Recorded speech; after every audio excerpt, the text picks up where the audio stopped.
World is ruled by knowledge. With this beautiful quote, I am your teacher, Mr. Imran Multani from SK CBSE School, Hukkeri. एक बहुत बड़ी इमारत को खड़ा करने के लिए मजबूत नींव की जरूरत है, उसी तरह आपके फ्यूचर को ब्राइट करने के लिए इस फाउंडेशन कोर्स की जरूरत है। कोविड-19 के चलते हुए अधिगम प्रक्रिया को कंटिन्यू रखने के लिए आज हम सब एसके सीबीएसई स्कूल के द्वारा नए इनोवेटिव टेक्निक के साथ आपके सामने हाजिर हैं। एसके डिजी विद्या, उसके साथ एसके डिजी किड्स, इसके द्वारा आपको अपने चैनल में स्वागत करता हूं। आज हम फाउंडेशन कोर्स के सिलेबस के बारे में जानने की कोशिश करेंगे। हम क्या पढ़ने वाले हैं और कहां से कहां तक पढ़ेंगे और इस अधिगम प्रक्रिया में आप क्या हासिल कर सकेंगे। तो चलिए बच्चों, आज हम इस फाउंडेशन कोर्स की विस्तृत जानकारी प्राप्त करने की कोशिश करेंगे। तो आप स्क्रीन पर देख सकते हैं एसके सीबीएसई स्कूल हुक्केरी। हमारे स्कूल के द्वारा यहाँ पे एक इनोवेटिव टेक्निक आप सबको दिया जा रहा है। Foundation course on Hindi grammar, यानी हिंदी ग्रामर के ऊपर आप एक कोर्स हासिल कर सकते हैं। उसके साथ साथ और भी बहुत सारे सब्जेक्ट यहाँ पर दिए जाएंगे टीचर्स के द्वारा। तो यहाँ पे number of working days 35 days होगा, यानी 35 डेज तक आपको इस अधिगम प्रक्रिया में भाग लेना पड़ेगा। उसके साथ साथ यहाँ पर टीचिंग आवर्स जो होगा 12 आवर्स होगा, इससे ज्यादा भी हो सकता है, लेकिन आपको जानकारी के लिए यहाँ पर दिया जाएगा। उसके बाद नंबर ऑफ टेस्ट, यानी जो एग्जाम आपको लेने वाले हैं, 3 टेस्ट लेने वाले हैं, यानी 20 मार्क्स के। तो ये डिस्क्रिप्टिव टाइप ऑफ क्वेश्चंस नहीं रहेंगे, सिर्फ multiple choice, it means objective types questions रहेंगे। ये आपको जानना जरूरी है। तो देखिए क्या सिलेबस आपके लिए फ्रेम किया गया है। पहले हम जानेंगे कि हिंदी भाषा या व्याकरण के सामान्य नियम क्या हैं, यानी इस फाउंडेशन कोर्स के द्वारा क्या हम एम्स और ऑब्जेक्टिव्स रखे हैं आपके लिए, तो ये जानना भी जरूरी है। देखिए, बच्चे के भाषा के संदर्भ और पूर्व ज्ञान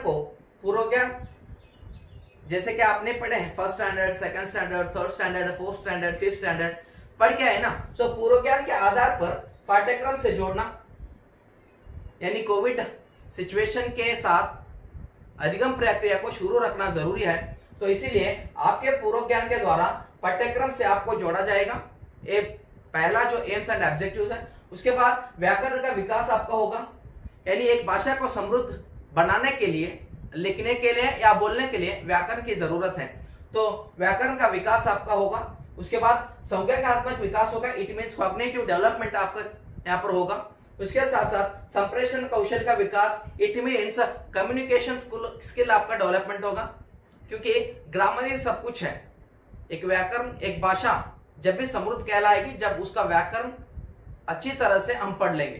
तो उसके बाद बच्चों के उच्चारण कौशल पर विशेष ध्यान देना, यानी कुछ ओरल एक्सप्रेशन भी इस जो फाउंडेशन कोर्स के द्वारा आपको इंट्रोड्यूस किए गए हैं, उसके बारे में आगे जानेंगे। उसके बाद LSRW कौशलों का विकास। LSRW क्या है? लिसनिंग, स्पीकिंग, उसके बाद रीडिंग और राइटिंग। ये 4 कौशलों पर विकास, आपका भाषा का विकास होगा। तो ये जो है एम्स एंड ऑब्जेक्टिव्स हैं। तो उसके साथ देखेंगे कि क्या सिलेबस है। यस, स्क्रीन पर आपको दिखाई दे रहा है कौन कौन से सिलेबस आपके लिए रखे गए हैं, राइट। तो देखिए, पहला जो होगा वर्ण विचार, फोनोलॉजी। जैसे कि आप हिंदी भाषा के बारे में जानते हैं, 46 वर्ण जो हैं हिंदी भाषा में प्रयोग करते हैं। कुछ शब्द निकाले गए हैं, कुछ अक्षर निकाले गए हैं, और सीधा भाषा नहीं बनती है। भाषा बनने से पहले वर्ण की जरूरत है, वर्ण के बाद अक्षर, अक्षर के बाद पद, पद के बाद पदबंध, पदबंध के बाद वाक्य, वाक्य के बाद भाषा बनेगी। तो उसके बारे में विस्तृत जानकारी प्राप्त करेंगे। यहाँ पर ये जो टॉपिक है आपको 26 और अप्रैल 2021 में दिया जाएगा, यानी फाउंडेशन कोर्स जो स्टार्ट डेट है हमारा 26 अप्रैल को स्टार्ट होगा। कहां से कहां तक? 26 से मई 31 तक यहाँ पर शुरू रहेगा।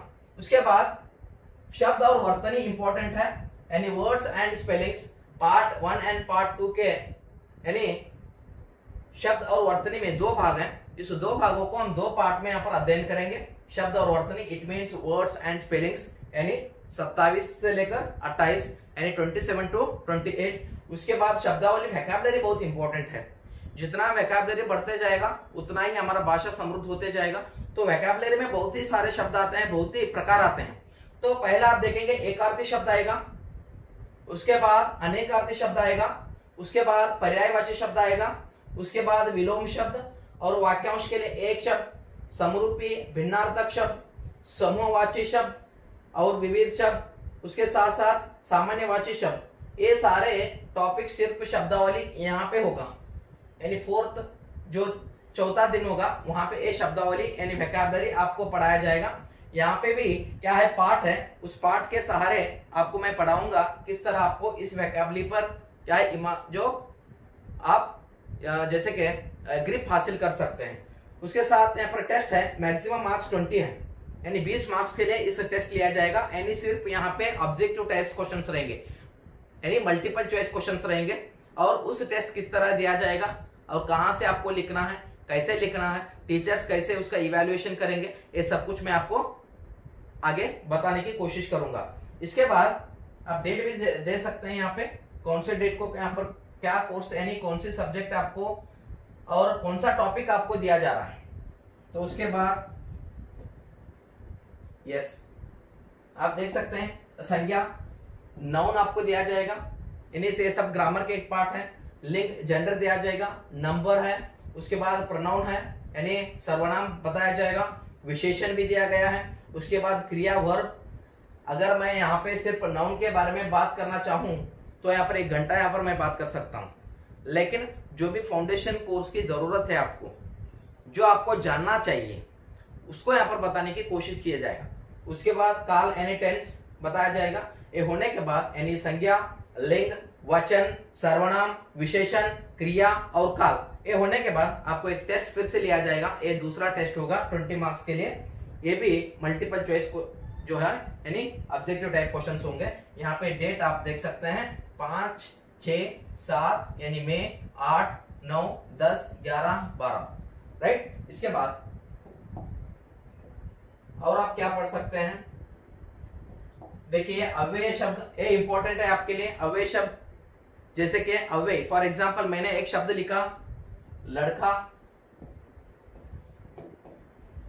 लड़का, तो इसको मैं लड़की भी कह सकता हूं और लड़के भी कर सकता हूं, यानी एक लिंग वचन कारक से मैं इसको बदल सकता हूं। और मैंने लिखा अच्छा, तो ये शब्द हम बिल्कुल नहीं चेंज कर सकते, उसको कहेंगे अव्यय। तो अव्यय शब्द के बारे में जानेंगे, इसकी विस्तृत जानकारी प्राप्त करेंगे। अव्यय के प्रकार कितने हैं, कहां से और कहां तक इसको जानना जरूरी है और कहां पे इसका उपयोग किया जाएगा। उसके बाद वाक्य, सेंटेंस, देखिए सेंटेंस यहाँ पे आ गया, तो ये इतना सब सीखने के बाद सेंटेंस आएगा, आपको समझ में आ रहा। तो ऐसा नहीं है कि बच्चे बिना व्याकरण के सहारे में आप बोल सकते हैं, लेकिन व्याकरण को नियमानुसार बोलने के लिए क्या है, भाषा को नियमानुसार बोलने के लिए व्याकरण की जरूरत है।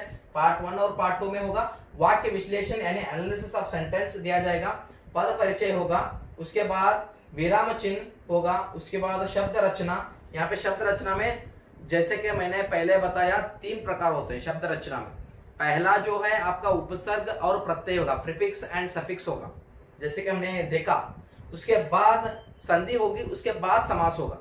तो इसके बारे में विस्तृत जानकारी प्राप्त करेंगे यानी समास पार्ट 3 में। तो ये सिलेबस है आपके लिए। उसके बाद हाँ, यहाँ पर ओरल एक्सप्रेशन को भी इंपॉर्टेंट दिया जा रहा है, इट मीन्स मौखिक बोधन। तो ये भी जरूरत है क्योंकि बच्चा बोलने के लिए और पढ़ने के लिए जो है सक्षम बनाने के लिए इस व्याकरण जो यहाँ पर सहायक सामग्री होगा। तो उसके बाद देखिए मोरल एक्सप्रेशन में क्या होगा, कार्यक्रम प्रस्तुति यानी प्रेजेंटेशन ऑफ प्रोग्राम, यानी एक कार्यक्रम।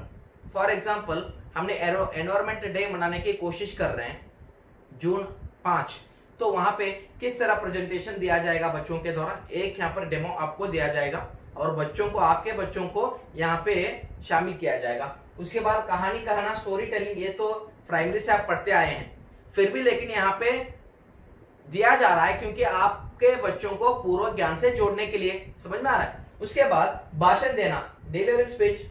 तो भाषण तो सब कुछ सुनते हैं, देते हैं, लेकिन आपके बच्चों को भाषण देना बनाना हमारा कर्तव्य है, उसके लिए कोशिश करेंगे। उसके बाद वार्तालाप, कन्वर्सेशन, ये भी इंपॉर्टेंट है क्योंकि किस तरह बात करना चाहिए बड़ों के साथ, छोटों के साथ, हाँ, उसके साथ साथ अपने साथियों के साथ। तो ये सब कुछ यहाँ पर एक ओरल एक्सप्रेशन के नाम पर आपको दिया जाएगा।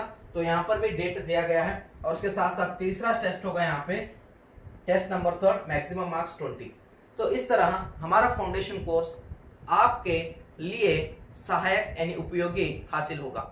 यस, तो इतना कहकर मैं अपने जो परिचय के साथ साथ इस फाउंडेशन कोर्स के बारे में भी मैं बात किया हूं, उसके साथ साथ जो आगे आने वाले दिनों में इस फाउंडेशन कोर्स के बारे में विस्तृत जानकारी प्राप्त करने की कोशिश करेंगे।